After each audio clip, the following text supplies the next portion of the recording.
सामने देश था। आम आदमी पार्टी इंपॉर्टेंट नहीं है, आम आदमी पार्टी सेकेंडरी है, पहली हमारे लिए देश है।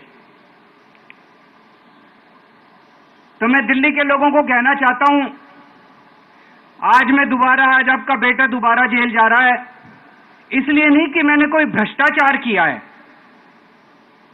इसलिए कि मैंने तानाशाही के खिलाफ आवाज उठाने की जरूरत की है।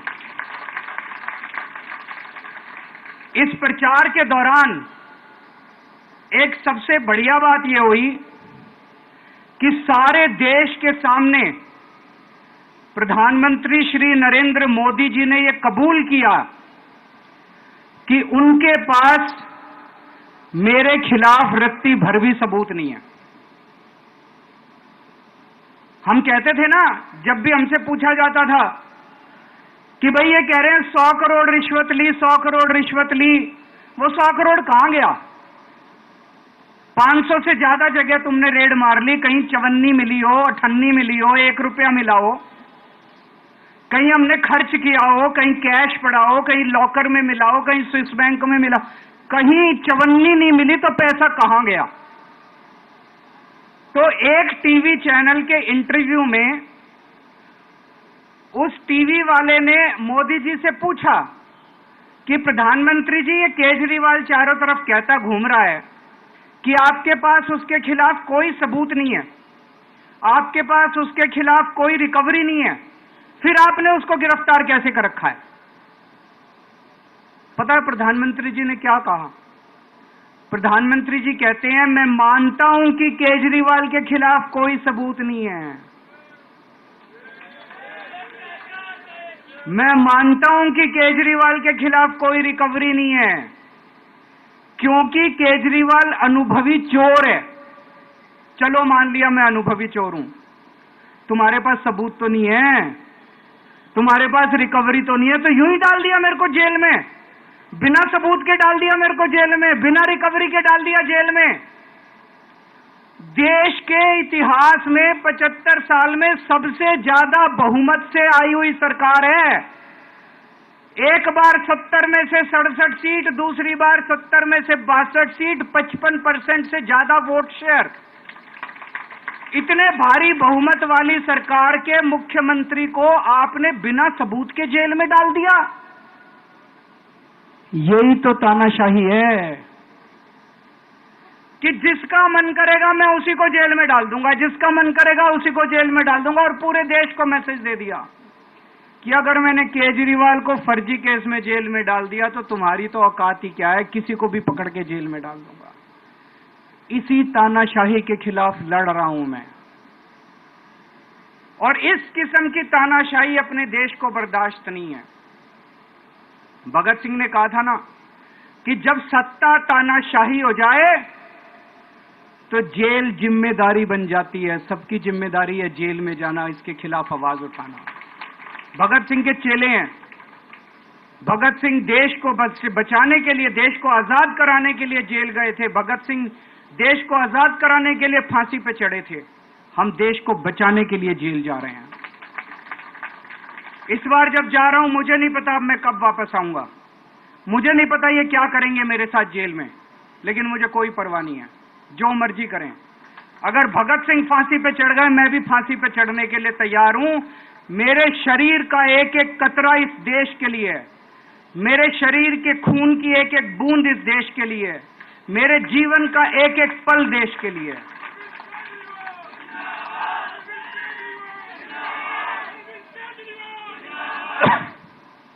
अभी मैं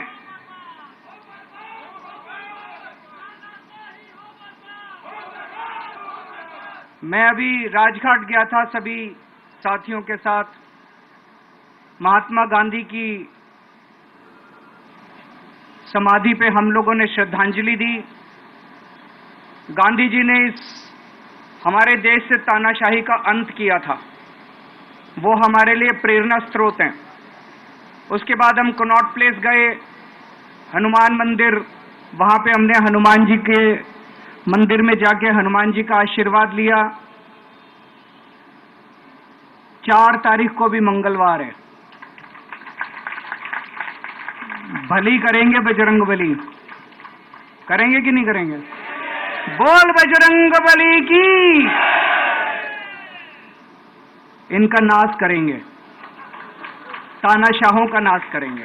अपने को किसी व्यक्ति विशेष से अपनी कोई दुश्मनी नहीं है, अपनी दुश्मनी तानाशाही से है। तानाशाही बर्दाश्त नहीं है अपने को। तो 4 तारीख को भी मंगलवार है और बजरंग बली का मेरे ऊपर, पार्टी के ऊपर बहुत आशीर्वाद है, देश के ऊपर बहुत आशीर्वाद है। मैं प्रार्थना करने गया था बजरंग बली को कि हे बजरंग बली, मेरे देश को बचा लो। अभी कल एग्जिट पोल आए हैं, मेरे से लिखवा लो, सारे एग्जिट पोल फर्जी हैं, बिल्कुल फर्जी हैं। एक एग्जिट पोल वाले ने राजस्थान में टोटल 25 सीट है, उसमें 25 में से 33 दे दिए उन्होंने बीजेपी को। ऊपर से आया होगा भाई बीजेपी को ज्यादा देने हैं, तो उसने कहा मोदी जी क्या याद रखोगे आप भी, आपको 25 में से 33 दे दिए। तो पूरा का पूरा फर्जी है, पूरा एग्जिट पोल फर्जी है। लेकिन असली मुद्दा ये है, इनको गिनती से 3 दिन पहले फर्जी एग्जिट पोल कराने की क्या जरूरत थी, ये समझने वाली बात है। मेरे को भी समझ नहीं आया, कई सारे लोगों की कई सारी बातें चल रही हैं। एक ये चल रहा है कि इन्होंने मशीनों का घोटाला कर दिया, लेकिन मैंने संदीप पाठक को भी बोला है और मैं सारे इंडिया गठबंधन की पार्टियों को बोलना चाहता हूं, अपने अपने काउंटिंग एजेंट को बोल दो पूरी तरह से सतर्क रहे। आखिरी तक अगर हार भी रहे हैं तब भी उठ के ना आए। कई बार क्या होता है, 1 राउंड में, 2 राउंड में, 3 राउंड में हार गए तो उठ के चले जाते हैं। उठ के नहीं जाना, सबसे लास्ट में रैंडम जितने बूथ होते हैं, ईवीएम मशीन होती है, उसकी पर्चियां पड़ती हैं। उन पर्चियों में से 5% पर्चियां उठाई जाती हैं। उन 5% ईवीएम की मैचिंग वीवीपैट की स्लिप से कराई जाती है। वीवीपैट पे जो स्लिप है उसकी काउंटिंग होती है, जैसे बैलेट पेपर की काउंटिंग होती थी, और उसकी काउंटिंग और ईवीएम की चेकिंग होती है दोनों की।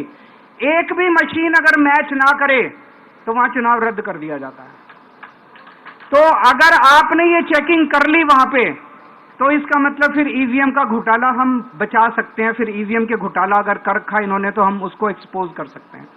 तो सब लोगों ने लास्ट तक रुक के, आपका कैंडिडेट हार भी रहा है तब भी आखिरी तक रुक के आपको ये ईवीएम की चेकिंग करा के आनी है, ईवीएम और वीवीपैट की मैचिंग करा के आनी है। एक थ्योरी ये चल रही है कि इन्होंने इतना ज्यादा सीटें इसलिए दिखाई क्योंकि इनके लोगों ने शेयर मार्केट में इन्वेस्ट कर रखा है, और कल जब शेयर मार्केट खुले तो बम्पर होगा, तो ये अपने शेयर बेच बाच के खुद तो निकल लेंगे। बाकी एक थ्योरी ये चल रही है कि अफसरशाही पे दबाव डालने के लिए अगले 3 दिन में अफसरों से उल्टे सीधे काम कराने के लिए एक माहौल बना दिया गया। भाई आ तो हम ही रहे हैं, तो हमारी बात मानो, उल्टे सीधे काम करो, काउंटिंग में गड़बड़ कराएंगे, सब कुछ करेंगे। लेकिन फिर से मैं कह रहा हूं, अपने को, अपने काउंटिंग एजेंट, एआरओ, सब आरओ, सब लोगों को अपने को ट्रेन करके भेजना है और अपने को चौकन्ना रहना है। बाद में हम कहते रहे इन्होंने ये कर दिया।